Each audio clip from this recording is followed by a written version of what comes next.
Mr. Ballin Sunday. This is Mr. Ballin Sunday. Hopefully y'all have a good Sunday on this Sunday, man. Let's go ahead and get the video started. Video already long. Make sure y'all hit the like button and subscribe. Let's go ahead and get into it, man.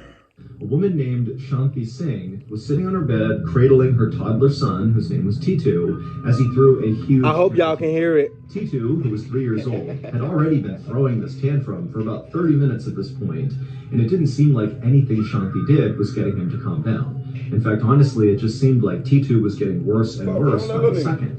And Shanti knew her son's constant wailing must be annoying her neighbors in the little rural village in northern India where they lived. But again, Shanti just felt like really there was nothing she could do. After all, this was not a typical toddler tantrum.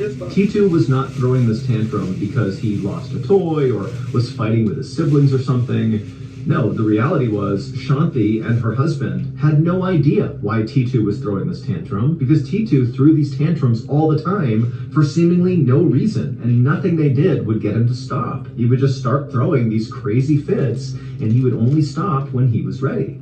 Now, Shanti and her husband had taken Titu to the local doctor, and he'd been examined, and the doctor said, look, I think your son's just fine. I can't find anything wrong with him, so whatever's causing him to be so upset, it's got to be psychological.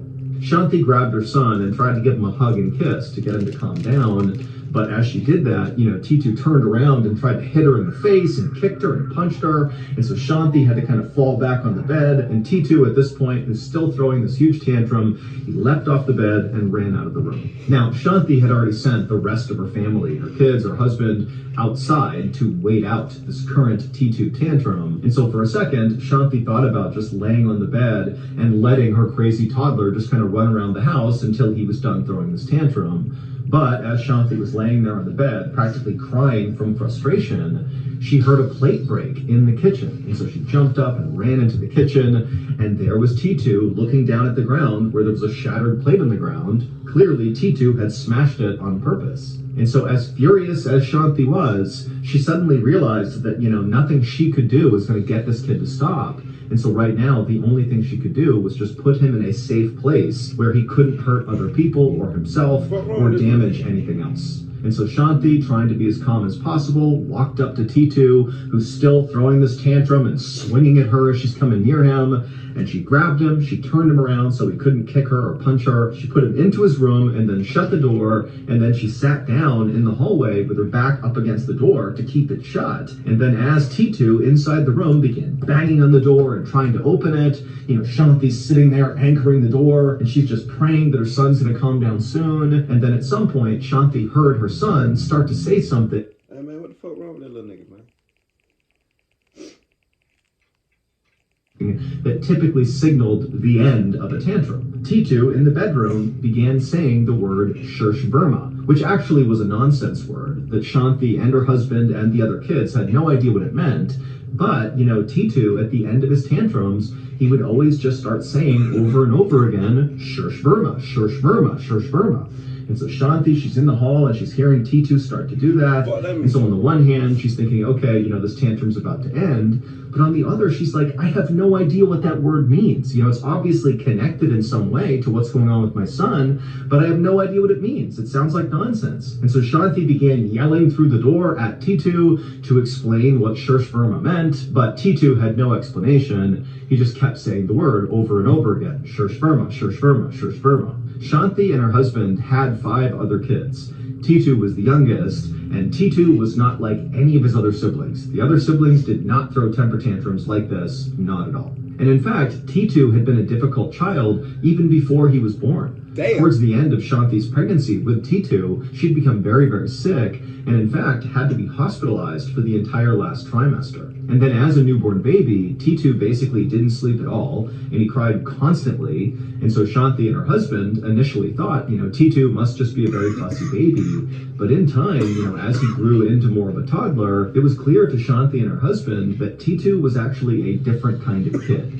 He seemed like a very unhappy and kind of angry kid who was permanently on the verge of crying or throwing a fit. But it wasn't until Titu began talking at around 2 years old that Shanti and her husband really started to become worried. because the things T2 was saying as a 2-year-old were just not in keeping with what you would expect a 2-year-old to say. And I'm not talking about the nonsense word that T2 would use during his temper tantrums, Shurshverma. Basically, T2 would say things that seemed to indicate that he genuinely hated everyone in his family. Now, for context, Shanti and her family were not poor, but they weren't rich either. They lived in a little concrete home, they didn't have a TV or a car, and all the kids wore hand-me-down clothes, and Shanti actually handmade her clothes and her husband's clothes. But the family always had enough food to eat, and they were educated, and they seemed happy enough. It's just that they didn't really have the ability to do anything extra, like above and beyond a modest life.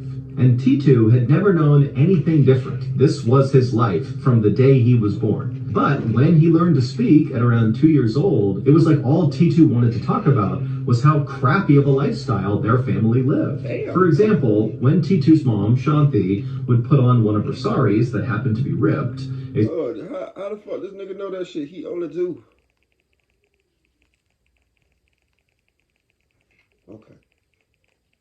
Sari is a traditional garment in India. T2 would look at what she was wearing, and in toddler speak, he would tell her that she looked terrible and that it looked like she was just wearing rags. T2 would also walk around their house, and he would point to spots in the house that looked dirty, and he would demand that somebody cleaned it up because he didn't want to live in a dirty house. And then whenever the family needed to go somewhere and they would walk there or take the bus there, T2 would complain the entire time that he wanted to be in a car, and why aren't we driving in a car? Like, why are we walking? Despite the fact that T2 basically had never used a car before. But perhaps the strangest aspect of T2's behavior was around the time he began talking and insulting his family, he also began talking about this very historic city called Agra, which was located about 8 miles away from where they lived. Agra was famous for being home to the Taj Mahal, which is considered to be one of the most beautiful buildings ever made. Agra also has a very busy downtown and lots of tourism, but T2 had never been to Agra, and there was no reason he would be drawn to Agra, like his family had no connection to that city. But starting around the time T2 began talking at 2 years old, he began asking to go to Agra several times a week. And when his parents would say, no, we're not going to go to Agra, T2 would throw a huge tantrum. And so not long after T2 had begun speaking and saying all these terrible things, Shanti and her husband decided that really all they could do was just wait and hope their son grew out of this terrible behavior. But T2 did not grow out of this. Shortly after his parents decided to just kind of wait it out, T2 would randomly attack another small child with a sugar cane, and he beat the kid so badly the kid was bleeding at the end of the attack. And then also another time, shortly after the sugar cane beating, T2 was... I ain't gonna lie, those sugar canes, why them bitches hard? You gotta... at the store with his mother, and his mom was looking at this bracelet, which she couldn't afford. She was just looking at it through the glass, and T2 sensed his mom wanted the bracelet, and in an odd show of affection for his mother, he turned to the shopkeeper, this little tiny kid who's not even 3 years old yet, and he tells the shopkeeper that if he doesn't give this bracelet to his mother for free, that T2 will shoot and kill the shopkeeper. And so after this, Shanti and her husband just stopped taking T2 out in public at all. It was just too embarrassing. But what really just unsettled Shanti the most about her... a 2-year-old nigga never had no type of TV experience, no nothing. They ain't never had no TV, or I don't think they couldn't have. He just said they ain't had no TV, no car. How the fuck did he know they even talk like that? Honestly. At 2 years old, I don't even think I was talking at 2. Son's behavior was that nonsense word that T2 kept saying at the end of all of his tantrums. Shurshverma, Shurshverma.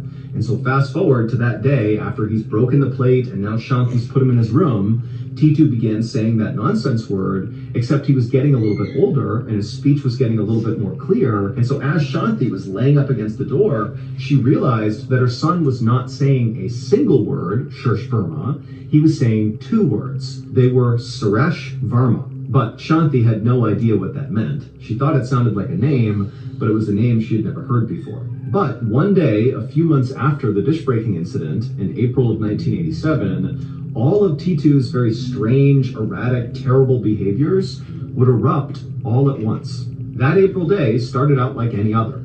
Shanti made breakfast for her family, and then her husband headed out to do some errands, and her 6 children kind of dispersed around the inside and outside of the house to play, study, whatever. But T2 was really grouchy, and so he stayed inside in the kitchen with Shanti. A little while later, Shanti's oldest son came into the kitchen and he asked his mother, "Hey, when will Dad get back from his trip to Agra?" Shanti's husband had gone to Agra to run one of his chores, and Agra was the city that T2 was totally obsessed with.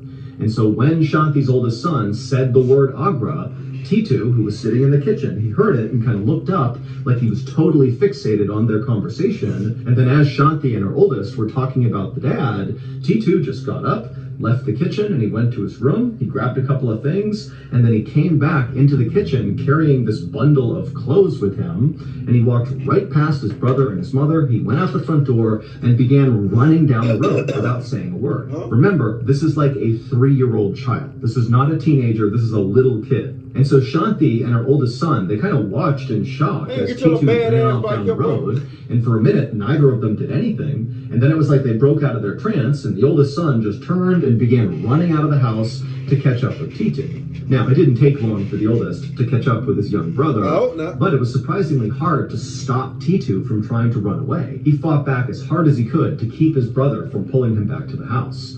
And then when the older brother got T2 back inside, Shanti looked at her older son, and she saw he had a black eye from where T2 had... Wait, what? Bitch, you crazy.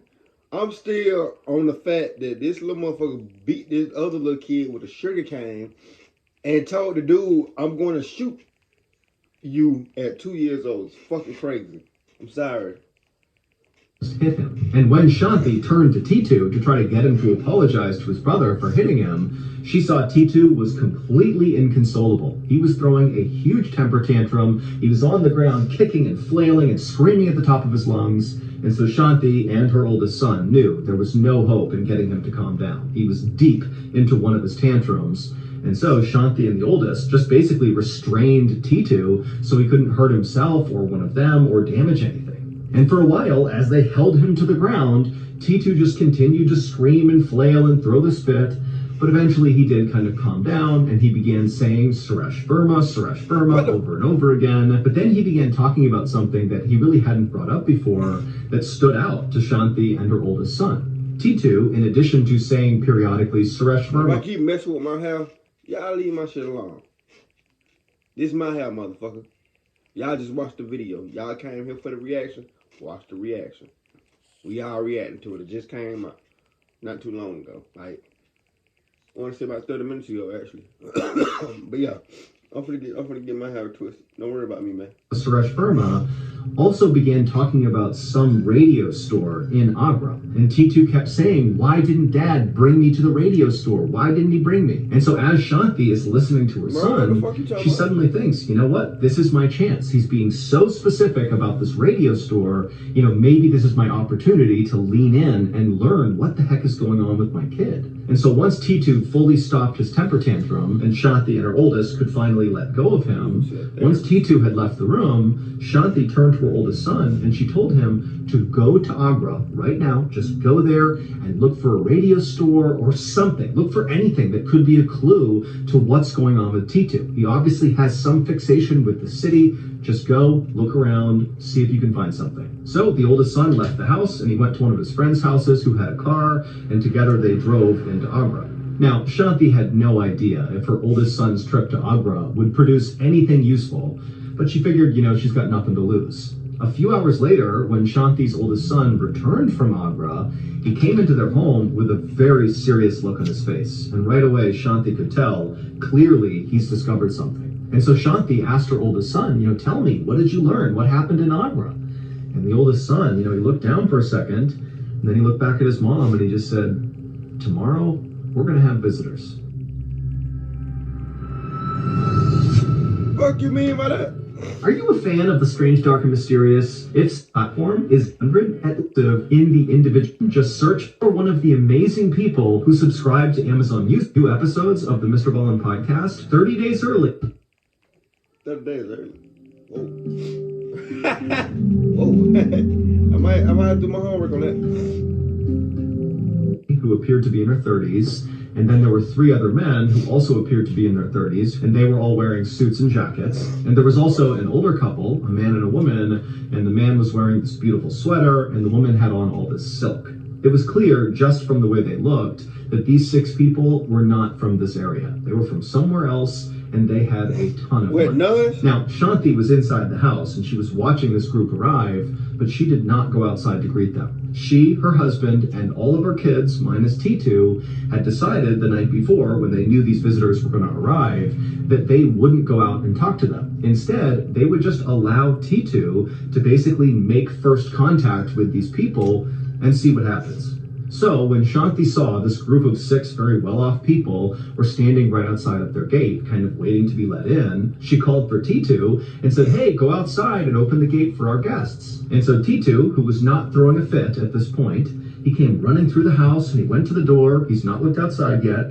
He opens up the door and he runs outside and he sees these 6 people on the other side of the gate. And suddenly Shanti heard T2 make a sound that he never made. It was like the sound of pure joy. He was so elated to see these 6 people. Shanti couldn't believe it. For a second, Shanti closed her eyes and almost started crying because she knew, even before T2 had made that joyous sound when he saw these people, they were about to solve the mystery of what was going on with her son. Just then, Shanti heard T2 from outside yelling for Shanti and the rest of his family to come outside and meet his other family.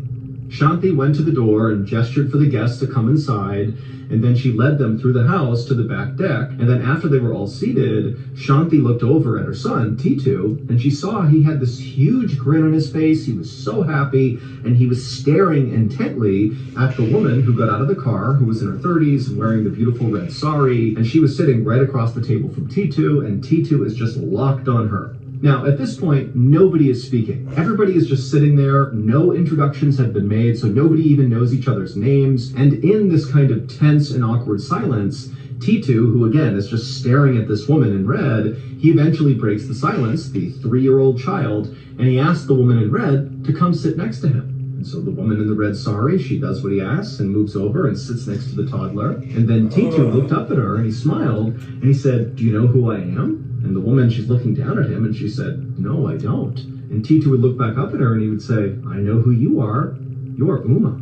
And at this, the woman in red, whose name really was Uma, she gasped. She had no idea how this kid knew who she was. But before she could even say anything, T2 continued. And he said to her, "Hey, do you remember when we went to the fair with Ranu and Sanu and I bought you those sweets?" And at this, the woman in the red sari, Uma, she had this new look come over her.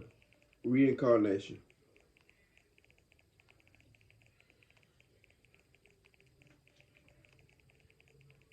Face. Instead of looking like she was just kind of shocked and appalled that this random kid knew who she was, now it was like a look of shocked recognition as she's looking down at T2, like she suddenly understood what was actually going on. And at the same time, T2's mother, Shanti, was watching this happen and she was kind of piecing together what was really going on here, and suddenly she realized she needed to check something. And she got up and she ran out of the room and she came back with scissors. And without saying anything, Shanti went straight to T2, she pushed his head to the side, exposing his right ear, and she used those scissors and began cutting all the hair off his head that was kind of drooped over his right ear, kind of exposing the right side of his skull. And as the hair on T2's head fell to the ground, exposing more and more of the right side of his head, all the adults watching just gasped. And the whole time, T2 was just smiling. To understand what just happened out on that back porch between these random people and Shanti and her family, you need some context. So here's what happened when Shanti's oldest son was sent to Agra to go investigate and look for clues that could explain what was going on with T2. The brother and his friend had driven all around Agra, looking for radio stores and looking for things that might in some way kind of connect to T2, and they didn't see anything. But at some point, they drove past one of the many radio stores in Agra, and the name of this radio store immediately stood out to the brother and this friend. So the older brother and the friend, they parked their car and they went into this particular radio shop, And inside of there is where they met Uma, the woman who had the red sari on, who was in her 30s, that T2 said we went to the fair together with, that woman. So she's inside this radio shop. And when the older brother asked Uma how this radio shop got its name, that was when things began to fall into place for this older brother about what was going on with T2. Uma would tell the older brother that this radio shop actually belonged to her husband, except 3.5 years ago, he was murdered. He was shot and killed, and so she had been running the shop ever since. And Uma said she had considered changing the name of the shop, since taking it over, but she just couldn't bring herself to change it because the shop's name was actually based on her husband's name. The name of the shop was Suresh Radio Shop. Her husband's name was Suresh Verma, the two words that T2 would say all the time at the end of his tantrums. Suresh Verma, Suresh Verma. That was Uma's husband. And it would turn out the details of Suresh's death matched up in a very bizarre way with T2's birth. And all of T2's totally erratic, strange, terrible behavior throughout really his entire life to this point now suddenly made sense. Reincarnation. When he died, his soul went into somebody else's body. It's fucking crazy. So he been, is that possessed? Because 3 years, he passed 3 years and the kid is 3. That is fucking crazy. I ain't gonna lie.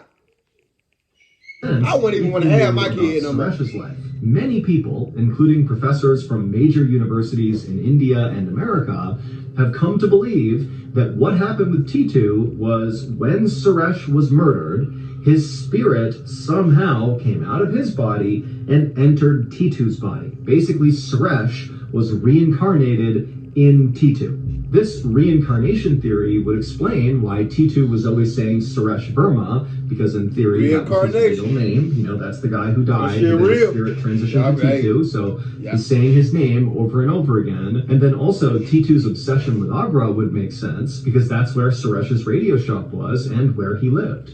Also, the reincarnation theory would explain why I seen, off topic subject.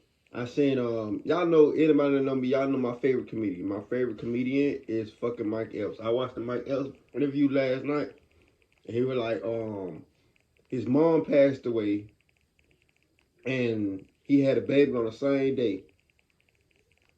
It's crazy, I ain't gonna lie. He said his son looked just like his mom, all that. That's crazy. T2 was so critical of Shanti and the rest of his family's lifestyle, basically accusing them of being poor and kind of living below his station. Well, Suresh's family was very, very wealthy, and so that was the lifestyle Suresh had lived. And so if his spirit was now in T2's body, he might be at odds with their lifestyle. And lastly, the reincarnation theory would explain the two very unique and very pronounced birthmarks that T2 had right next to his right ear. He had one right above his right ear and right below it. Now, these were birthmarks that Shanti was well aware of, but after she learned about... And birthmarks symbolize you got killed in your past life. I got like I ain't finna show y'all, but right here, like in my nipple, it's like a black spot. Like, I ain't gonna say a black spot, but it's a little black spot. Like, that's my birthmark. Like, I know I got, like, in my past life, I don't know who I was in my past life, but I know I got shot in my chest in my past life. And that is fucking crazy to me. How Suresh Verma was killed, he was shot in the side of his head, and the bullet went in above his right ear and then came out on the bottom part of his right ear, right here. When she heard that, she ran and got the scissors. She cut the hair away around T2's ear, revealing the two birthmarks. And then the other families saw those birthmarks, and they're like, oh my goodness, that is literally where the entry and exit wounds were on Suresh. And then also, it's worth pointing out that on the day Suresh was shot and killed, well, basically that day was when T2's mother, Shanti, began feeling really sick during her pregnancy with T2, and she had to be hospitalized. After this discovery about T2 and Suresh Verma, Shanti and her husband and the rest of her family expected Titu to want to live with Uma and his other family. And at first, that is what Titu wanted to do, but pretty quickly he actually decided that, you know what, I want to stay put with the family I was born into, and we can just visit with the other family. And so that's what they did. You know, Uma and the other wealthy family, they made visits all the time to see Titu and vice versa. You know, the families got along great. And as for Titu, you know, he was really happy. You know, his bad behavior basically went away and he became a normal, high-functioning kid. And Titu has grown up and become a very happy and successful adult. He's got a family of his own, and he's currently a professor at a college in India. That is fucking crazy. In the very early... I ain't gonna lie, that was crazy ass reincarnation fucking. I called it before he even said it because I already knew. I thought it was paranoid, but that reincarnation is real. Y'all make sure y'all believe that. Give your thumbs up, like, share, subscribe. See y'all on the next video. Schedule might change. I might do a video Monday, Tuesday, and not do a video Wednesday and Thursday. I don't know how I might do it. I don't know. That being said, give me a thumbs up, like, subscribe. See y'all motherfuckers on that video. Mr. Ballin, you did your thing again like you do every Sunday, man. That being said, make sure y'all go scroll the original video in damn. Hold on, I ain't editing that out. Make sure y'all go check out the original video in the description down below. That being said, see y'all motherfuckers on the next video. Let's ride. See you when I see y'all.